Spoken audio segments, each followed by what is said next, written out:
Hello. Hey, everybody. We are so excited to get started today. I am Jess. I'm Shasta. And we are the Chicks in Charge. And we are joined here with Kaylee Felio. And we cannot wait to hear everything that she has to offer today. Hi, Kaylee. How are you doing? Hey, I'm doing great. Now that I've eaten some food. Same. We all were scarfing down food when we came in here. That's what we were just talking about. So what did you eat? You said an Uncrustable? I ate an Uncrustable and some Ruffles. Ooh, the plain or some sour cream? Cheddar and sour cream. Ooh, that's what it is. Not sour cream and onion. I never remember the chip flavors. The cheddar one is the best one, especially with peanut butter and jelly.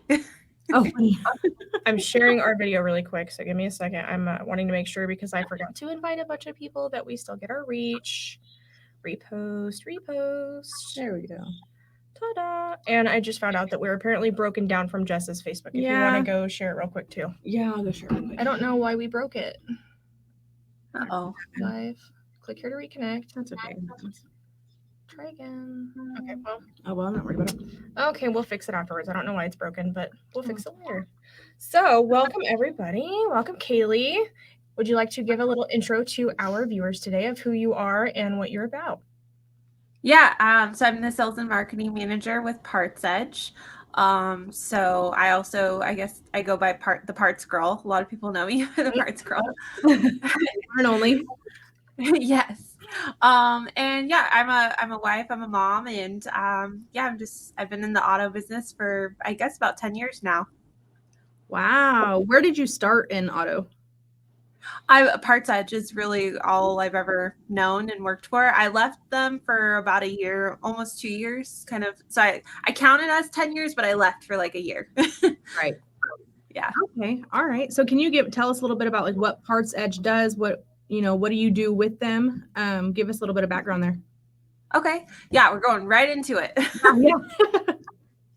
Well, so I'm in sales and marketing. So when I started with Parts Edge, I was in the customer support operations. So I really got to learn what we do for our parts managers and our clients. And then when I came back to work for Parts Edge, I came into the sales role. And when I came into that role, I was like, we also need marketing because we had no marketing. So that's I kind of created my own role because I'm like, awesome. Yeah. So what I do is a lot. I'm sales. So trying to get new business, marketing, creating content, doing our blog, website. I do have people that help me, but I'm the person that kind of just organizes and makes sure everything happens. So awesome. Yeah. Awesome. I love sales and marketing. It's such a fun world, and you can do such endless things with it, especially if you work for a company that gives you creative reign and they're not like limiting you on what you can do and they let you have fun with it. That there's so much that can be done. Mm-hmm. That's exactly what they did. They were the first couple of years, they were like, a little bit hesitant. They're like, oh, I don't know, because they never had marketing before. But once they like let me just do what I wanted to do, it just kind of flowed and all came together. And that's what I like about marketing is it fulfills that creativeness that I really like. And then the sales fulfills that where I get to talk to people and I get to help people. So it's like, I love being part of both. Right. So tell us a little bit about what Parts Edge does. I'm going to rephrase that whole sentence. Tell us a little bit about what Parts Edge. I'm going to get there, I promise. What Parts Edge does for dealers and what solutions they offer to dealers.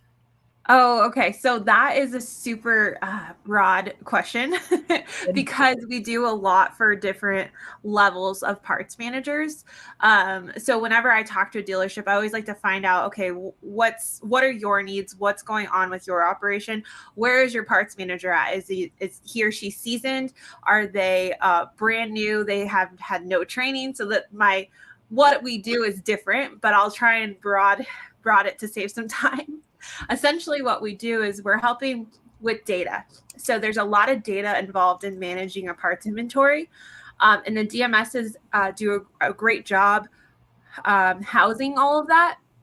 But Parts Edge was designed to really help parts managers organize that data, understand the decisions that they're making and how they're impacting the inventory with those decisions. Really just allowing them the tools to make better decisions rather than going with their gut, going with data. So there's a lot. Really just producing a better inventory for the dealership. Okay, so who would you say is the ideal client? Oh, that's a great question. So I would say, any parts manager really, based on just the past few years, like the newer ones, they're ideal because they're just eager to learn, and they're like, not that the seasoned ones aren't, they just don't have any support or knowledge. So that's where, it's exciting. And then when it comes to the seasoned parts managers, the excitement comes in where they're like, where has this been all of their career? And they're realizing how much time and that it can save them, and just looking at the data in this way, just, so the ideal client is a parts manager. There you go. Any of them. Yep. Any of them. That's awesome. As long as you are open to help and, being better and doing better, that's the ideal client. Awesome. I love that so much. So Kaylee, I know that you also have a podcast. Can you tell us a little bit about your podcast? How did that come to light? What made you decide to start your own podcast? So it's been about a year. It's called the Parts Girl Podcast. And I started it because I was going on other people's podcasts, and I realized it was a really cool way to have conversations and have people tell their stories.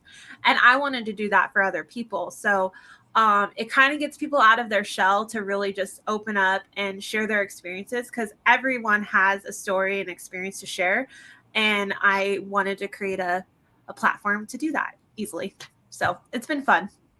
That is awesome. And I love that you've branded yourself the Parts Girl, because I think that so many people in the industry, especially vendors, and as podcasts get more and more popular, that, we've got fixed ops covered. We've got the vendor side covered as far as marketing and a lot of other things. But parts, and especially a female in parts, is not something that you see. And so I think that you are definitely a rare breed. Oh, our friend Sean is here. Hi, Sean.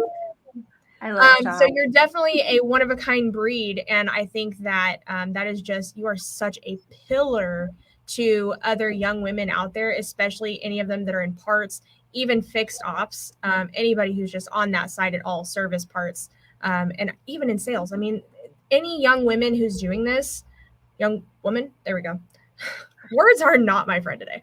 Okay. Any young woman who is doing this, running a podcast, being in the industry, and being a pillar to anybody else is so important. Just showing that you can get out there and you can do it. And you may face some negative people out there, but guess what? Yeah, do it anyway. Who cares? Totally. And I have experienced some negativity, or even people just kind of challenging me in a way rather than being more supportive. And it's, it's something that you go through. And just so like everyone knows too, I'm normally an introvert. I'm not really like person that goes out. Like the people that know me think I'm like loud and obnoxious, but the people that don't know me are like, Kaylee's shy, doesn't really talk a lot. So don't let that hold you back, I guess is my point. Mm-hmm. What would you say is has been your most, so this is a two-sided question, what has been the most rewarding experience you've had, and what has been the most challenging experience you've had? I was going to ask as well. Okay. Rewarding, I guess I could talk about career rewarding, because rewarding in my life has been just becoming a mom. That's been very rewarding and challenging.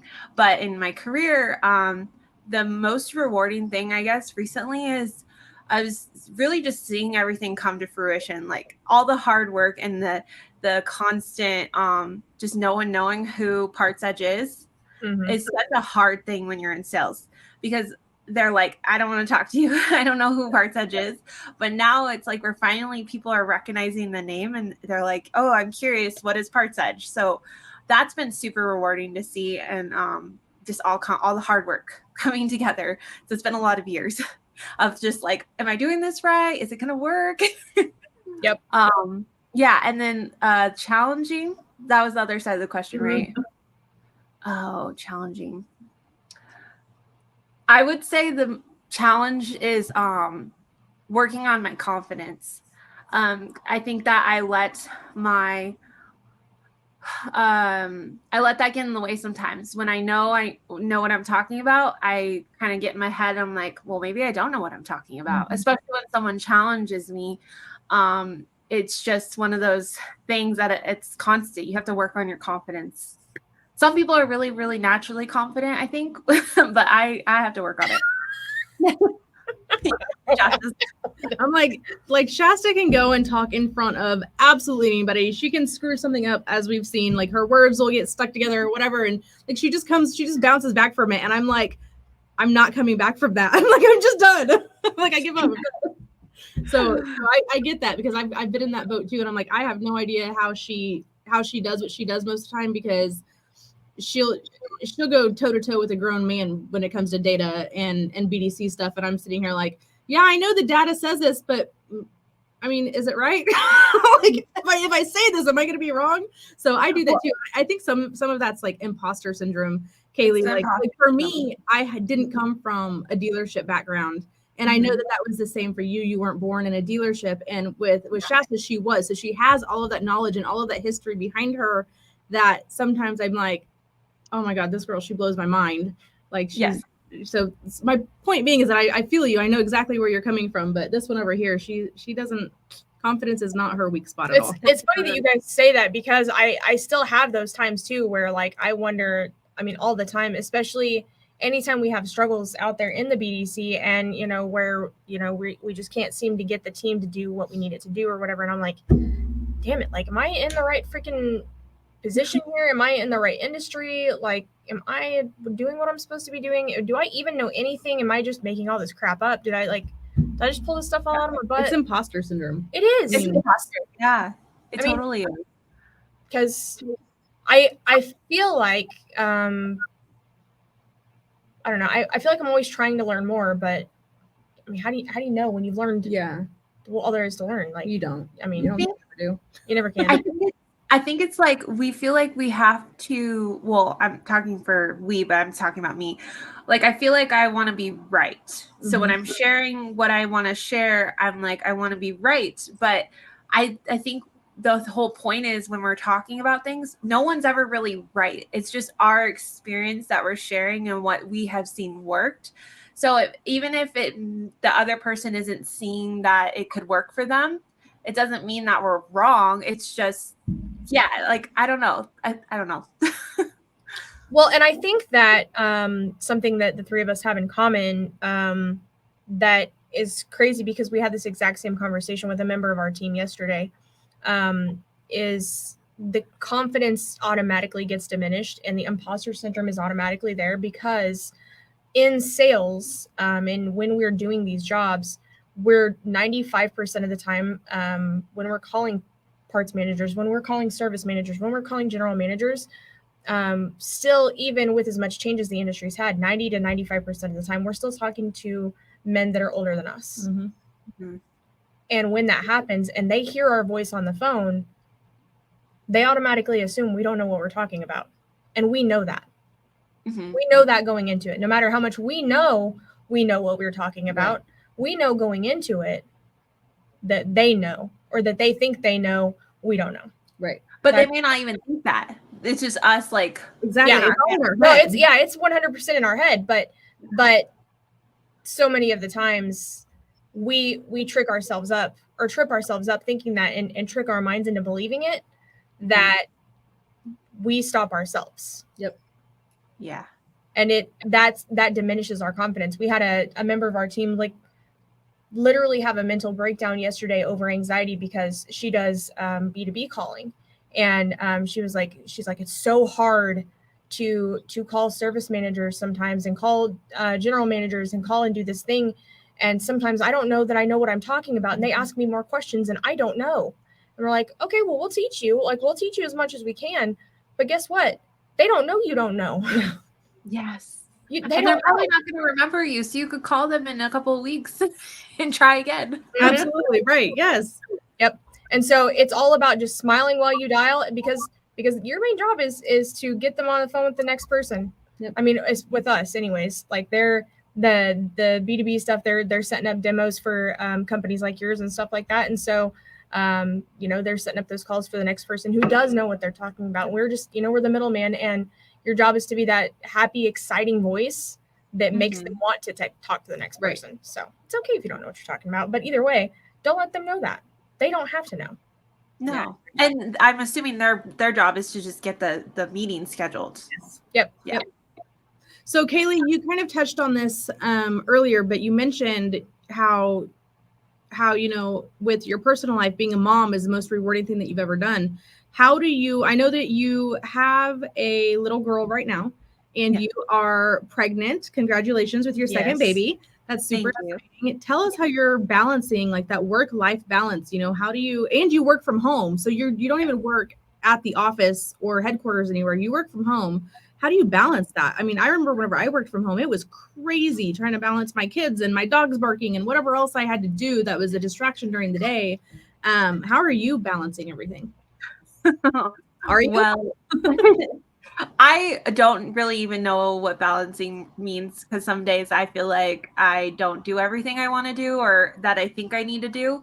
But I have a lot of lists. So I have like I use Asana for my work stuff. I use my phone for my life list, because, I am working at home. So there is a benefit to manage the household of like, oh, I can start a load of laundry, or I can put these dishes away real quick. And, that's my break.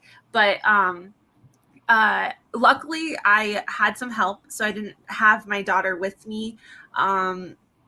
For the first 6 months, I think it was, once she started moving, I was like, okay, this isn't fair to her. I need to get some help and focus on work. And so it was like baby steps of like more time. And now she's in daycare, preschool, a lot longer, and now I get to do it all over again. I think my whole point is that to be structured and plan your day, create lists. And there are some days where I completely fail and I don't do anything in the household that I need to do, and I forget to pull out dinner, and I don't even want to cook dinner. Yep. But I get all my work done. So, and then there's days too where I'm like, okay, that didn't get done in my work list. It doesn't need to get done today. It can get done tomorrow. Do I really need to get this done today? That's what I think about. So, right. So we do something here. It's called a daily brain dump. And every morning, the executive leadership team and our BDC managers write down their initial list. As soon as they get into the office, they're writing down their list of all of the things they have to do today. And they're prioritizing the very first 5 things. They have to prioritize them. Like, what's the most important? And then we put them in. Are you familiar with Slack workspace? It's probably a lot like Asana. Yeah. We work out of Slack. And so then they put those brain dumps in the Slack channel for it, and then they mark them off throughout the day. They'll go through, put strike throughs through it as the day goes on. And this gives us a way to not micromanage them and still know what got done today. If I have a free hour, what can I pick up? Is there anything that I can get off their plates? And vice versa. Shasta puts hers in there. Most of our executive team puts theirs in there. And it gives our managers the ability to see, what does Shasta have on her plate today?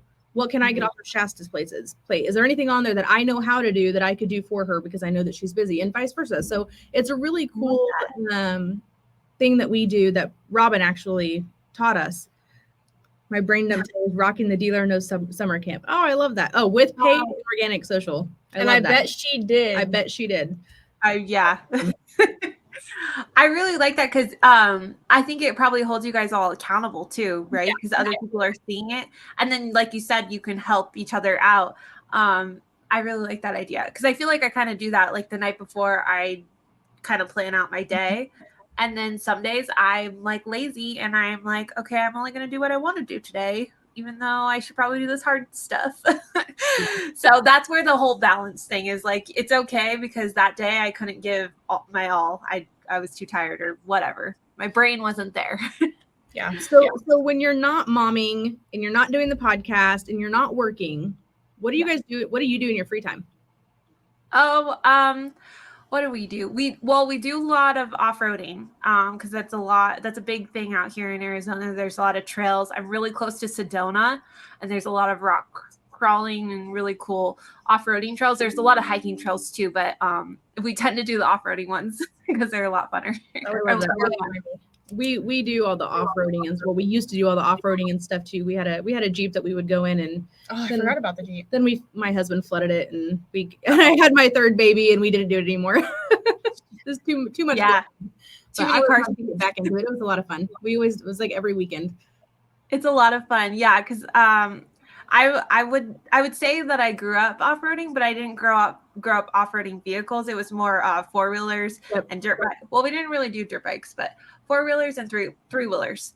And it was sand dunes because I grew up in San Diego. So the sand dunes were like 2-3 hours away. And that's what I grew up doing. So this whole like rock and tough, like you have to think about where you're placing your tire kind of thing is totally different, but it's a lot of fun, especially now that I have the Bronco. I'm going to give a shout out to the Bronco because the technology really makes me feel like I'm a professional. I've heard they're really amazing.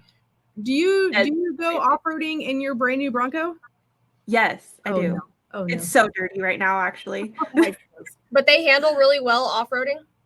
Oh my gosh, yeah. Because to compare it, we have a Tundra TRD, which does really well. And then I have an old 4Runner that is got lockers and it's prepared. It's not just a stock 4Runner. Right. And the Bronco just handles it. I think too, the cool part is the camera. So you can really see where you're placing your tires because of the technology. And the modes that you can put it in. So I like that. That's awesome. What would you say is your biggest piece of advice for incoming young women to the automotive industry? Oh, I like that question. So that's a good question. I would say my biggest advice is to find a network, start networking and getting to know a lot of people because that's how you're going to feel really part of the industry. I think for so many years, I think it was before COVID where LinkedIn wasn't really a thing. And I felt so disconnected unless I went to conferences. And then when you went to conferences, it was like, how do I really get to know people? I don't know anyone. Right. So I think since COVID, everyone got more active on LinkedIn and we all start connecting that way that now when I go to conferences, I'm like, I actually know people. I feel like I'm part of something. So that's what I would say is start networking, getting to know people. I think so too. I mean, I went to my first digital dealer 2 years ago, 3 years ago, 2 years ago. I think it was 2 years ago. And, but I already knew everybody because I had been so active on LinkedIn and it was like, nobody was a stranger to me.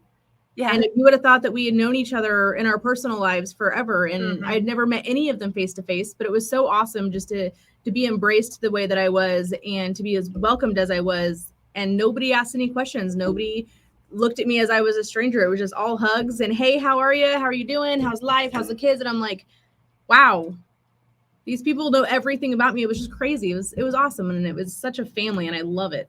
Mm-hmm. Yeah. But you also do have to put yourself out there like you guys. Yeah, you can't expect to do that and not. I mean, that's how everybody knew who I was already was because I was on social during COVID. Exactly. Well, and I'll tell you too, that it comes at a price because you do have that that I don't know that I want to say lack of privacy, but it becomes a choice at that point. So we had a situation where my husband and I found out that I hate to say the word stalker because it's not like some guy was like standing outside my windows. I had somebody who I had blocked on social media who chose to still choose to find another way to watch my social media because it was public. But I kept it public because of the business we run, the podcast, and all of that stuff, because we live stream everything and we keep it public for everybody who may not be already connected with us so that they can see it if it gets shared. And so I had to make a choice at one point as to whether I was going to shut down my entire feed or like how I could go about further keeping this person out of my life, because I didn't want them seeing everything I was doing. Like, it involved the kids, it involved my husband. And I'm like, I'm like super violated here. And so it comes at a cost to then be the personalities that we are, Mhm. because then it's it's something that you can't necessarily take back at any point. Right. No, and I've struggled with that too, because I recently started accepting people in the auto business on my Facebook, but I'm trying my best to keep it to people that I only know. Just that's the way I want to do it. It's not the way that you have to do it. It's just I wanted to keep, because I'm not really active on Facebook. I don't really post what I post on LinkedIn. I post my family. I post like really not personal things, but like just what we're doing for fun. Whereas LinkedIn, I'm a little bit more tactful, and I write out my posts and I'm like really expressing what I'm thinking, or I don't do that on Facebook because I have a lot of family members and I'm like, they don't need to hear about my work stuff. Right. Which I think we're live on Facebook and I'm like, oh boy, that family people are probably seeing this. What? That's not a bad thing. I mean, I know that both of us have family stuff and they've hopped in and supported us. I think that, family loves the opportunity to support when we give it to them. And, I always struggled. I told Jess that before I accidentally transitioned my Facebook from a profile to a creator or professional account or whatever I did to it, that when I was inviting every single Facebook friend that I had to the events to watch the live stream, I was like, sometimes I'm guilty, or I feel guilty because I know that there's people I'm inviting to watch the live stream that I know aren't interested. Like, they're not people in automotive. They're not people that are professionally connected with me. They're like maybe people I went to high school with, or Chris's family members or whatever else. And I'm like, sucks to suck. Don't accept the invite or unfriend me. Those are your choices. Because the majority of our pages are automotive. I mean, we have our select few family and friends on there, but the majority of it is all automotive. So there's no point in going through and trying to figure out who's who. No. Yeah, you just have to make that decision and then just go with it. Mm-hmm. Yep. Which I came to LinkedIn so late in the game that I'm still forcing myself sometimes to learn how to properly use it. And it is a struggle sometimes, like trying to figure out the what's the word, like the how to do it, when to do it, and what to post, I guess, or what not to post. Yeah, what not to post, all that stuff. And so who to interact with, but there's so much dang spam on LinkedIn. Gosh dang it. Like, I'm so proud of myself. There's a lot of spam on both. I think what I have found, because I was like, okay, if I'm going to make one work, I got to just focus on one. So I focused on LinkedIn because I'm like, I feel like that's where a lot of like the professionals are hanging out. Not that there's not professionals on Facebook. I just wanted to draw that line. And then I think that I forgot where I was going with it. Shoot. It's like the pregnancy brain. It's gone. My thought is gone. I have that without pregnancy. So I feel you. Same. I don't know. I think with LinkedIn, I just, that's the thing. I was less focused on like what not to do and what time to post. And I just was like, I'm just going to be myself and I'm just going to just post. As long as I'm not posting pictures of food, I think people are happy. They may even be happy with pictures of food. You never know. I think Sean does food and he does it in a nice, like, he talks about his conversation with his mom. Mm-hmm. Whereas people post like, this is what I ate for lunch, and I don't think anyone likes that. Yeah, probably. See, like, I'd probably post like some Kraft mac and cheese, and then people be like, what are you doing? I'm like, well, you might have a good story about Kraft mac and cheese though. So there's gotta be a story. It can't be just like, this is what I ate. I don't think so. I mean, if I thought really hard about it, I might, but I mean, I'm such a lazy cook that I will find anything in my house to put together for dinner that makes no sense whatsoever. And I've used Kraft mac and cheese to sculpt a meal. It's called prison food. You're probably gonna be surprised by this, or at least I was, because I just found two things in the house that I don't think went together, but I made them go together. Ground beef, manwich, Kraft mac and cheese, all together. What's manwich again? Like sloppy Joe mix. Oh, see, that's like a hamburger helper. You just made a Kraft hamburger helper. Yeah. So we call it manwich mac and cheese, and we love it. It's easy and delicious. Maybe someone will get a rescue after now. Yeah, there you go. Manwich mac and cheese. Compliment. Now we're talking about recipes. in charge. Next up, we're gonna have a cooking edition. Yeah. But I promise you don't want recipes from me. Do any of us like cooking? I I like to cook. She cooks. Oh, okay. She's freaking super mom. We almost had our first cuss on the episode. She's freaking super mom though. Like she can leave here after working a full freaking day and go home and cook a full meal, clean her whole house, like sweep, mop, do the whole thing, bathe all the kids, get them in bed, wake up at 4:00 in the morning, do her hair, do her makeup. I'm just impressed that she thinks that this is actually what happens. You say you do these things. Not every day. Well, Definitely you do it not more every than day. one day a month. Like I That's do. true. That's true. See, my husband and I, like, we split the things. Like, I do the laundry. He cooks the meals because he gets home at like 2:00 in the afternoon, and so he has plenty of time to relax before he cooks a meal. And I generally work until 7:00 at night, so they should be eating before I get home. So even though I work at home, I have a hard time starting dinner. Like, I don't know, because I'm going through a really hard time right now because I don't even know what I want to eat, and I don't want to decide what they want to eat. And then my toddler just wants mac and cheese. So I'm like, just eat the mac and cheese. I don't even know what I want. At least your toddler will eat the mac part. Mine just wants Parmesan cheese all the time. Oh no, she puts a pound of Parmesan cheese on the mac and cheese. It's not. No. How funny. It's the salt or the sodium in something in Parmesan that's just like. I know, she just like licks it and drinks it. I have this phenomenal video of her daughter that after they had pizza one night, she went up to all the empty Parmesan packets that were left on the table from her sisters, and she would take them and try to dump them in her mouth, and then take them and try to dump them in her mouth like one after the other. Like she's that addicted to Parmesan. It's and I'm bad. like, that's my spirit animal right there. It's so bad. Wow. I wonder if that's like a toddler. How old is she? Is she 4? She's 6 now. This has been going on since she was like 3. Oh my gosh. She used to just dump it on a plate and lick it. She did. Yeah. That's what my daughter does too. So it must be like a kid thing. Her thing used to be where she would take it and then hide underneath the kitchen table with it. And then nobody would know where she was until we're like, Kinley, where are you? And we would find her with this big box or big tub of peanut butter or big tub of Parmesan cheese, and she's just downing it. And I'm like, this kid is going to be the death of me. That's going to be so bad.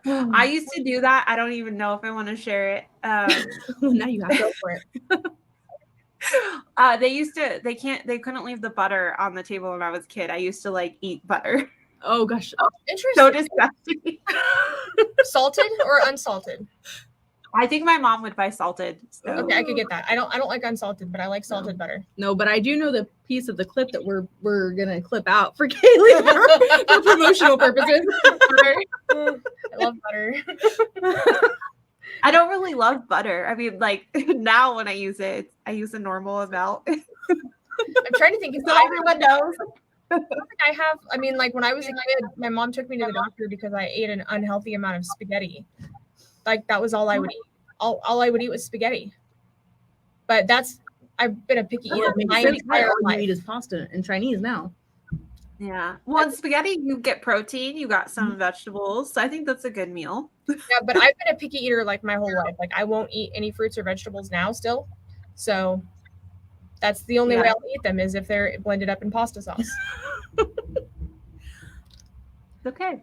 Yep. All right, Kaylee. Well, we really appreciated you coming on the show. I know we got a little bit off track there, but it's all in fun. It's all good fun. And I just love watching you grow. I love watching you evolve and come into the industry, and everything that you have to offer is amazing. Keep going with the podcast. I think that is phenomenal. We love watching you. It's very entertaining. So where can people find you at if they have questions? Where can they reach you? LinkedIn is pretty much if you're on there. Facebook, but if I don't know you, I probably won't accept your friend request.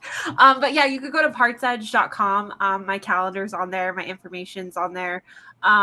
Just connect with me. I don't know if I should like give out my phone number or email, but we can include that later. Yeah, we can put all of that in the link whenever we repost this later on. Mm-hmm. Absolutely. So definitely recommend connecting with her on LinkedIn if you want to connect at all, because if you send her a friend request on Facebook, it does not sound like she will add you. So LinkedIn is the way to go, or the Parts Edge website. Love it. Thank you. All right, Kaylee, thank you so much for coming on the show. Absolutely. We appreciate you. And as always, let's go ahead and wrap it up. In a world where you can be anything, be kind. because you never know what battles somebody else may be facing this week. So when you go out into the world this week, remember to light it up. We have been the Chicks in Charge. Thanks so much for watching, guys. Have a great week. Bye. Bye. This one? Mm-mm.